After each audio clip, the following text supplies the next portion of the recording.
It was on December 31st, 2019, when Chinese authorities informed the World Health Organization about a number of pneumonia cases of unknown cause in Wuhan. Well, it's been 2 years since then, and the global fight against COVID-19 continues. For more, here in the studio, I have Dr. Kim Seung-taek from Institute Pasteur Korea. Welcome back, Dr. Kim. Good afternoon.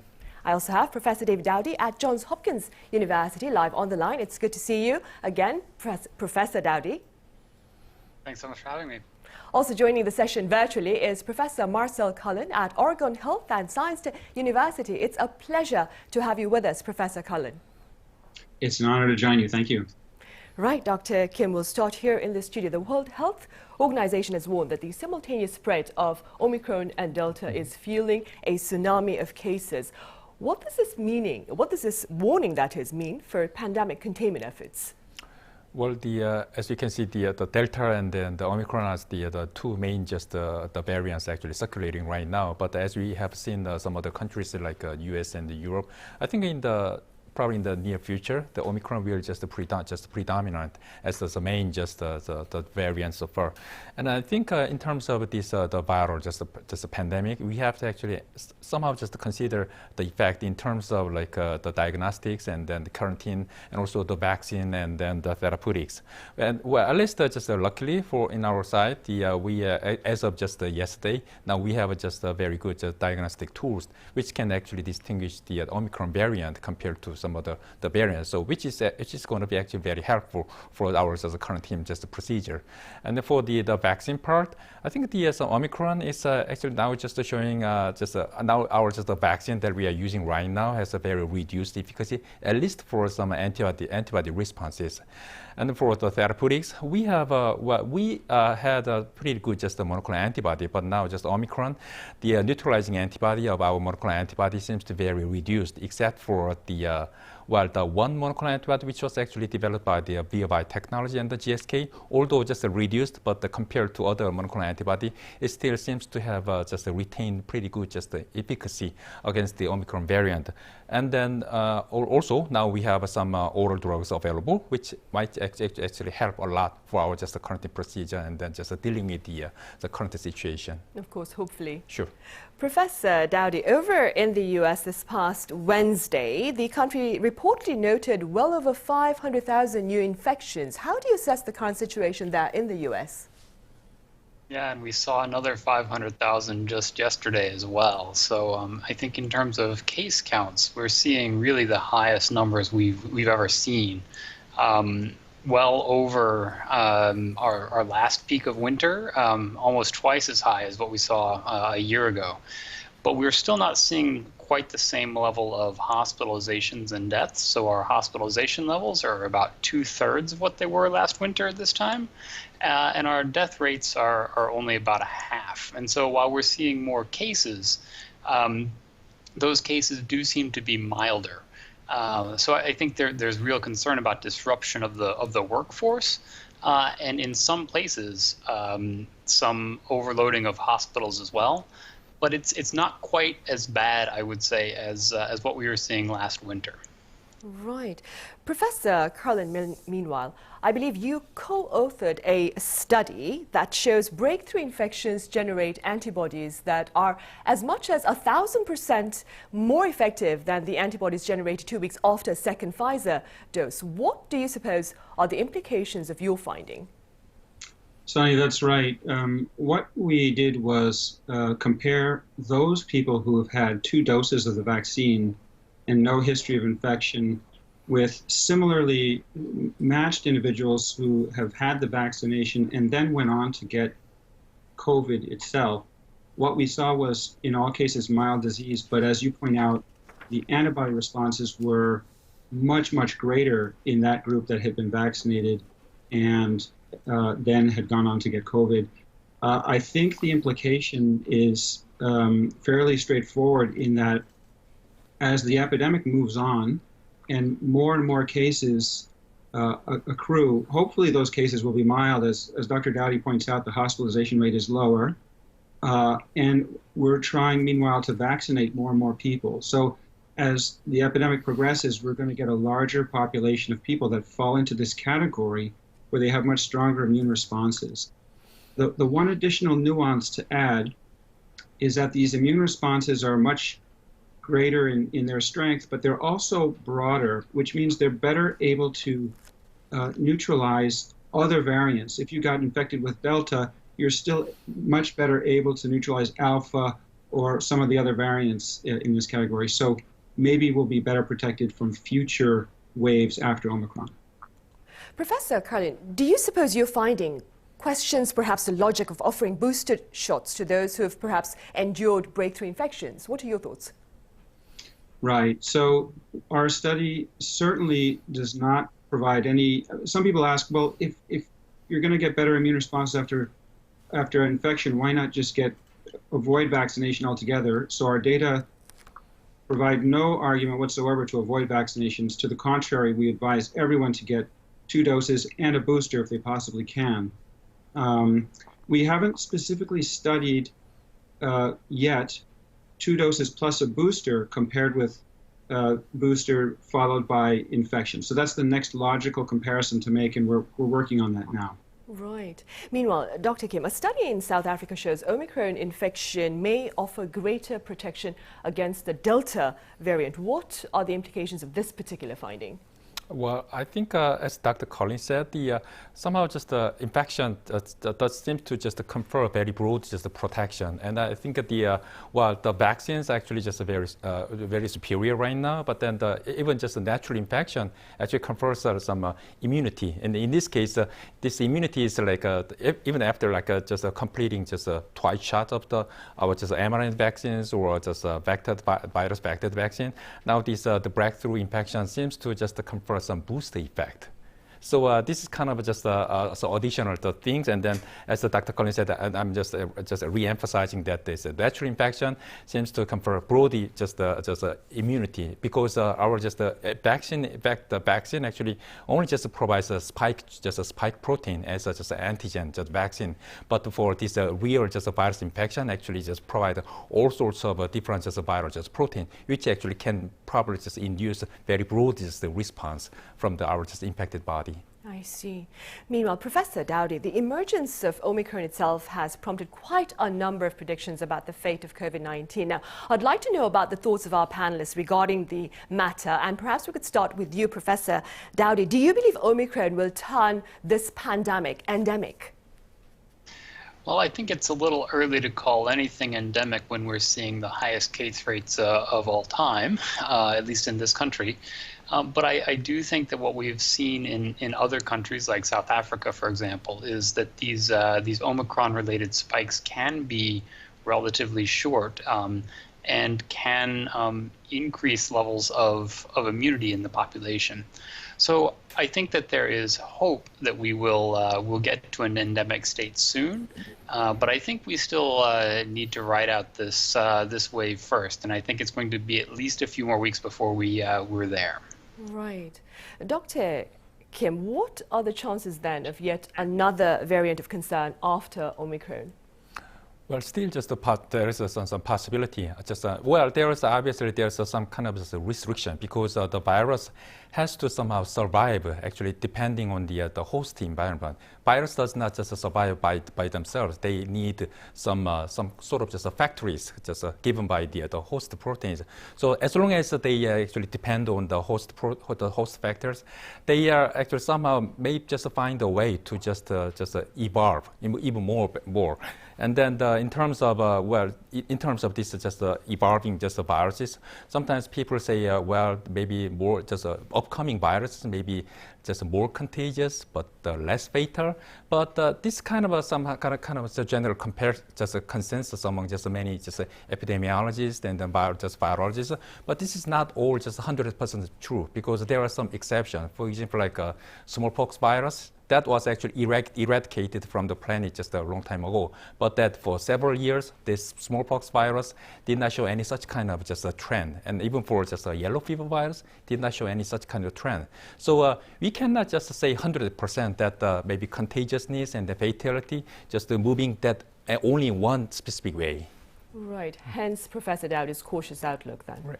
Professor Carlin, the World Health Organization says the acute phase of this pandemic may end next year, but the coronavirus is not likely to disappear.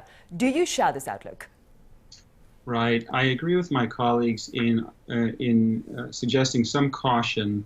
I do have a little bit of optimism that as our immunity increases and as the virus evolves, that, as Dr. Kim is pointing out, the virus has to evolve and make changes in order to be able to infect new hosts. And as new hosts become more immune, the virus has to make compromises in order to avoid the immune responses that are pre-existing. And so the logic of all of those two things may be that we're going to see successively milder waves that maybe spread widely but are less severe. If that happens, that would point the way towards an endemic more than a pandemic kind of scenario. So that's my hope. I think we're seeing right now the earliest indications that this might be true. And I'm going to go out on a limb and say that maybe if we talk again in 6 months, we'll look back on December as somewhat of a turning point in the pandemic. Hopefully that will be the case, Professor Carlin. Now, Professor Dowdy, how do you respond to the shortened isolation period for COVID-19 patients amid the resurgence in daily cases? Yeah, so I think this is a really challenging question, and I think that our CDC director, for example, has taken a lot of heat for shortening the periods of quarantine and isolation. I do think that we have to acknowledge that we are dealing with a virus that is now, in most cases, milder, and so even though there may be some level of infectivity at the tail end of people's infectious period, that's not when the majority of transmission is occurring. So I actually tend to support the shortening of the isolation and quarantine periods, but I can understand why some people would have reservations about doing so. Right. Dr. Kim, come next year, Korea's COVID-19 strategy will place priority on easing the number of severe illness and fatality. Now, how does this stance look to affect Omicron containment? I think just the Omicron variant would not just change our government's general the direction. I mean, generally we are actually just moving forward to just returning to just normal life, and then the reason is that it's actually just basically the same as we started some living with COVID-19. The vaccination rate is that time was close to 70%. Now just 80% of the full vaccination, and also now fortunately now we have some oral drugs available. So now we have some more weapons to deal with the COVID-19 pandemic, and then also for last 2 years, we're kind of our government was pretty successful in terms of quarantine, but quarantine did not come without any sacrifice. That sacrifice was demanded from mostly some small business owners, and we cannot ask for those kind of sacrifices from any small and a certain group of people from our country. So then this kind of some compromise, as long as we have some vaccination is in real world, we are actually accomplishing the full vaccination, and then with some additional weapons, we can deal with some viruses. Now our general our movement will be on the returning to the normal life, somehow living with the COVID-19. Right, a new normal then. Right, exactly. Professor Carlin, what are your words of advice now for the year ahead as we seek to contain COVID-19 worldwide? I understand over in the US, everyone knows someone who has COVID-19. It's a very dismal situation there. Keeping that in mind, what are your words of advice? Yeah, I have two things to say about this. One is perhaps that I'm hoping we'll see some light at the end of the tunnel. It's important to remember that although we're dealing with a new variant of COVID, it's still the SARS-CoV-2 virus, and it spreads the way it does, but primarily by droplets that people inhale. And so wearing a mask is the simplest and best way to prevent getting infection. If you haven't been vaccinated yet, that's a great thing to do now, is to get vaccinated and then get boosted. The last thing I would say is that the pandemic has, of course, generated a lot of fear and emotions ride high, particularly for folks who are vulnerable, older folks or people who have underlying illnesses and are vulnerable to severe disease. And unfortunately, in the U.S., it has also contributed to sort of a climate of divisiveness and polarization that so many other issues have fallen into as well. What I would say there is that we're all in the same boat, and I think the diversity of views and opinions that we all have and the various ideas we have are a real strength rather than a reason to be divided. And so we rely on these ideas, and I think we should all try to pull together to end the pandemic as best we can. Right. And Professor Dowdy, what do you believe perhaps then may serve as the biggest variable against containment efforts in the year 2022? I think that this is going to really come down to some of the things that Dr. Carlin and Dr. Kim have already been talking about as well. Is this immunity that we have built up through vaccinations, through seeing different waves, is this immunity going to be broad enough and strong enough to dampen down future waves, or are we going to continue to see waves as we're seeing right now, particularly in the winter? And then is this going to be something that is predictably seasonal, so we can give people a shot in the winter just like we do for the flu? Or is this going to be something that also has less predictable summer waves? I think a lot of these questions are still outstanding and really will probably determine the course of the pandemic for the next few years. You're right. Professor Dowdy, it seems like there's so many questions and so few answers from what you've said, of course. Now, Dr. Kim, here in the studio, here on the local front, what looks to possibly perhaps challenge our efforts to contain COVID-19 next year? I think this is not just confined to our own situation. Maybe this is extend to some global situation. And then number one is the variant of concern. And although we do not want to just the variant, I mean, just more than just Omicron, but we cannot actually rule out any emergence of any potential the variant. I mean, especially this Omicron variant, based on some phylogenetic analysis, I mean, some genetic analysis, this seems to stems from a very different origin compared to the prior the variants. And then other things are actually just more the vaccine options.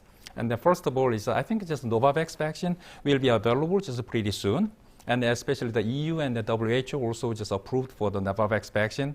And this vaccine is basically just based on some very traditional way of vaccination. So many people now, at least for example, even in my case, many people around myself actually expecting this vaccine. And then maybe this vaccine seems to be just less side effects compared to the virus vector vaccine and also some mRNA-based vaccines. So once it is available, maybe I expect more people are actually just willing to get vaccinated with this specific type of vaccine. And then also maybe we are actually more comprehensive, extensive vaccination. For example, like now, the Korean government also considering the more vaccination, even including some children with the age 5 to the 12.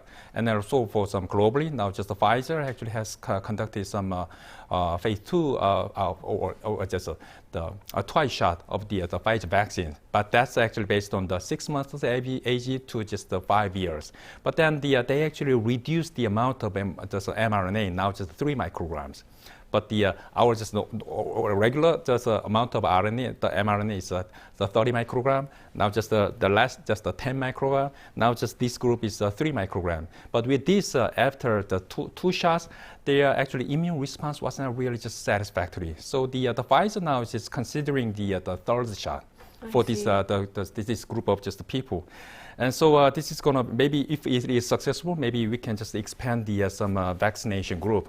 And then lastly, now we're going to have oral drugs. Although the Pfizer drug seems to be very promising, but the molnupiravir, this is a Merck drug. The final analysis of phase 3 clinical trials is a little bit disappointing, but this could be some alternative option in addition to the Pfizer drug. I see. Yeah. All right, Dr. Kim, as always, thank you very much for your thoughts here in the studio. Professor Colin Irvin in the US, thank you very much for your time. Happy New Year. Professor Dowdy, also thank you and Happy New Year. Happy New Year. Thank you.